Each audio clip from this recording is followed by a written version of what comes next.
Okay, so welcome to my living room, and the reason why I have brought you here today is because I wanted to talk to you about two of my favorite small camera bags and probably two of the most well-regarded, let's say, small camera bags, at least in the niche of photography that likes stuff with a bit of a more traditional or maybe even vintagey design and appeal to it. And the two bags that I want to talk to you about are these two, as you've probably already read in the title, the Billingham Small Hadley Pro and the Ona Bowery. Before we get into the actual bags though, I just wanted to state real quick that I have bought both of these bags with my own hard-earned money, and I am in no way whatsoever affiliate to any of the brands. So I'm not trying to sell any of these bags to you.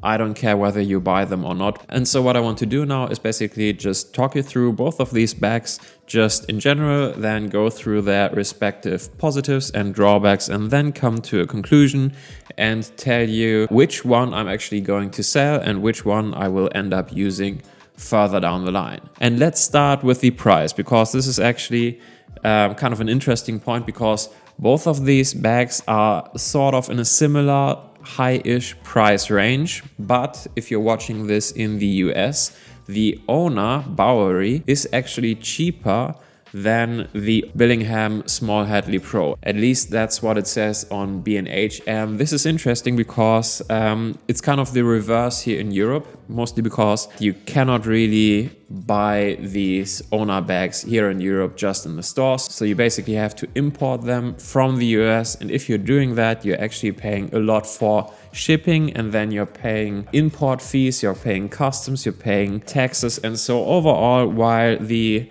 Ona Bowery costs about $229 in the US and the Billingham costs about $292 in the US, so about $60 more than the Ona.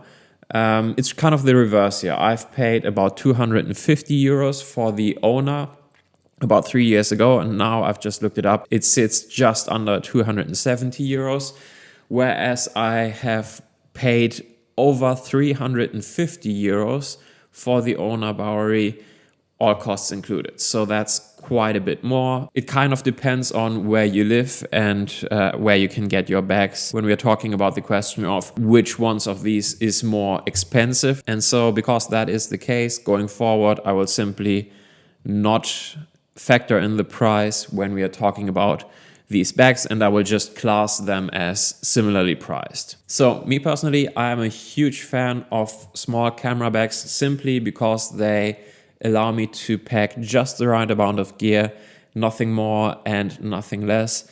And they keep me from overpacking. And that in turn keeps me from completely wrecking my bag while I'm out and about trying to get those photos. And so with that, I have used both of these bags extensively, and I say let's just start with the Ona Bowery first and then talk about the small Billingham Hadley Pro, and then I give you sort of a conclusion, what's good, what's bad, and which one I will keep going forward. Let's get into it. The Ona Bowery comes with just one single divider, and it is big enough to house about one regular sized mirrorless camera with a lens plus one additional small to mid-sized lens, and that's just about it. You might be able to fit a bit more in here if you are using a smaller mirrorless setup like a Leica M system or something of similar proportions, but it's a small bag. That's kind of the point though. Outside of the main compartment, you get these two flat open pockets on the front that are not accessible and protect you from the elements when the lid is closed. And you also get this flat open pocket on the back side, which is always accessible, but also always very much exposed to the elements. And that's about it. It has a lid that is held in place with this brass buckle, and it's got these little flaps that are supposed to give some extra protection against the elements, but it's not exactly an airtight seal, so yeah, rain still has a good chance of getting into your bag. The whole thing is made from waxed canvas and leather. It feels great, it smells great, it looks great, and I particularly love this green color with the dark brown leather accents. It's also available in all leather, if that's more your thing.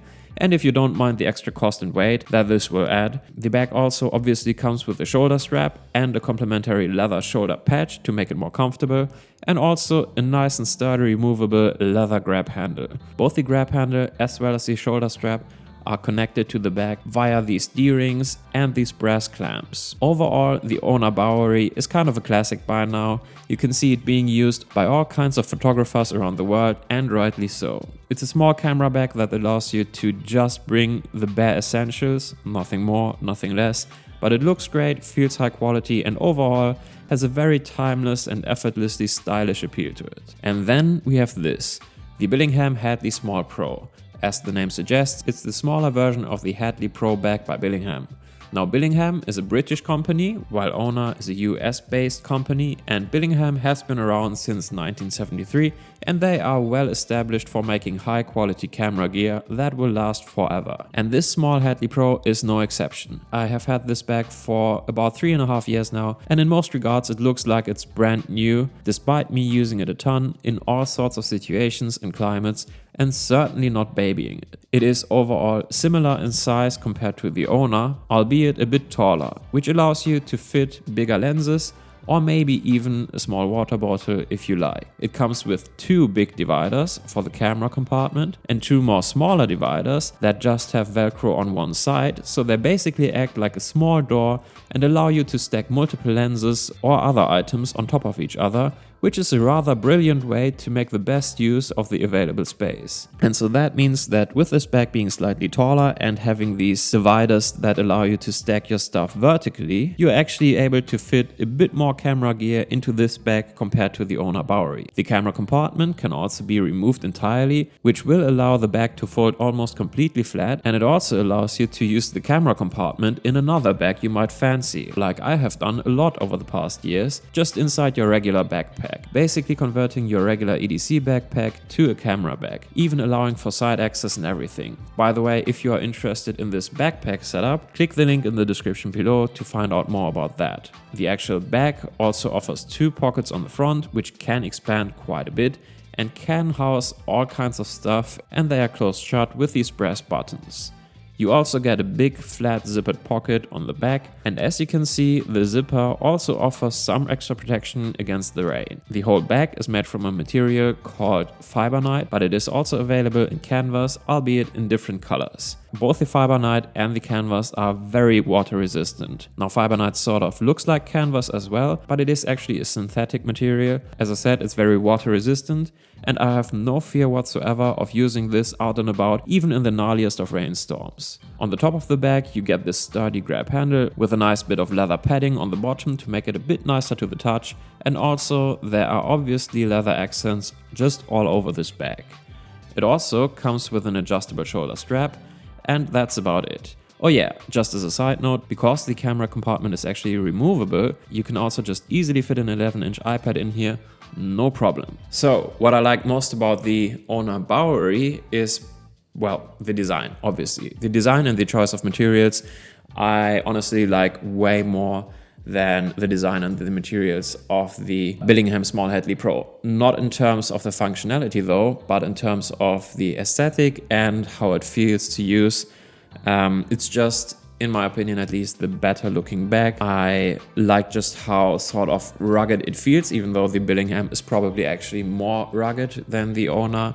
But yeah, as I said earlier, I think it has a very timeless and effortlessly stylish appeal to it. And that's 100% true. In terms of the aesthetic and design language, I much prefer the Ona Bowery over the Billingham Small Hadley Pro. I also do like the very minimal layout. It allows you to mostly carry everything you need. That statement comes with a couple of caveats though, but more on that later. But yeah, it allows you to mostly carry everything you need, and it certainly keeps you from overpacking. It is very hard to fit enough stuff into this bag to the point where it will be uncomfortable to carry for longer periods of time. And especially with a smaller bag setup like this, that's kind of the whole point of having a small bag instead of just carrying a gigantic backpack or even like a 16-inch camera messenger bag or whatever. So yeah, this Ona Bowery certainly does that job very well. Now, on the other hand, when it comes to the Billingham, what I like most about the Billingham are a couple of things actually. First of all, it is a bit more flexible when it comes to the space. As I said earlier, you can see that either as a positive or a negative, but it certainly is a bit more flexible because those front pockets are expandable and you can stack your stuff on top of each other vertically. And so again, that allows you just to bring a bit more stuff. And it's a bit of a mixed bag. Obviously, having more space can sometimes be beneficial, and not everything that you can pack that might need space is also adding a lot of weight. Like if you want to pack 2 packs of paper tissues, for example, that will not add a lot of weight. But finding that extra space in the Ona Bowery might be a bit of a chore, while it is not an issue whatsoever with those expandable front pockets with the Billingham. Also, I'm a huge fan of the removable camera compartment. As you might have seen in other videos, I use that camera compartment almost on a daily basis, but pretty much every time I'm not using the Billingham actually, to convert my EDC backpack into a sort of half camera bag. But also, since the bag itself folds completely flat once the camera compartment is removed, you can just chuck that guy into something like your suitcase. And so especially if you're traveling, that means that you can have your EDC backpack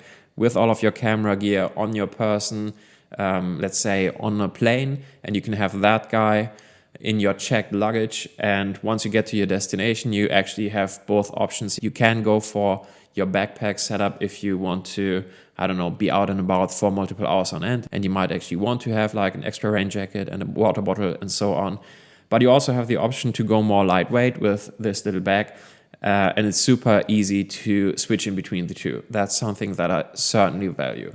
But in regards to the bag itself on its own, I'm also just a huge fan of just how rugged and weather resistant it is. As I said earlier, I have no fear whatsoever of using this guy, even in downpours for hours on end.